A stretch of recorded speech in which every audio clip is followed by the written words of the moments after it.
જે સરકારી નથી રહી અને હવે પ્રાઇવેટ કંપનીઓને જે વેચવામાં આવી છે, તો હવે અહીંયા મામલો એવું થયું છે કે ગુનાટા ગામે એક વૃદ્ધ મહિલાનું મૃત્યુ થયું. આ બેન જે છે અંજનાબેન, એમને આપી હતી જીબીમાં, અહીંયા આપી હતી, છતાં આજે કયો મહિનો? સપ્ટેમ્બર થઈ ગયું, એના ઉપર કોઈ નિરાકરણ થયું નહોતું. વરસાદનું સમય પણ જતું રહ્યું, ત્યાં ખેતી પણ બરાબર નથી થઈ એ સમયે હાઈ ટેન્શન વાયરના લીધે, કેમ કે એ નીચે પડી ગયું હતું.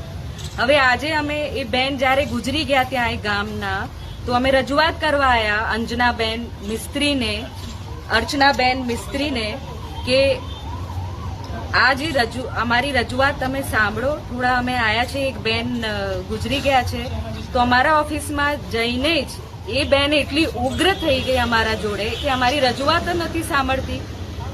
હવે હું એટલું કહેવા માંગુ છું, તમે એક અધિકારી છો તો તમારી ફરજ છે કે તમે જનતાની અવાજ સાંભળો. તો એ જનતાની અવાજ નહીં સાંભળવાનું અને બદતમીજીથી વાત કરવાની કે કલેક્ટરથી મોટી છે એવી રીતે એ વ્યવહાર કરે છે. જ્યારે કલેક્ટરશ્રી અને બીજા અધિકારી મારી સાંભળે, એ પછી રજૂઆત જે હોય એ સાંભળે છે અને શાંતિથી એમનું જવાબ આપે છે.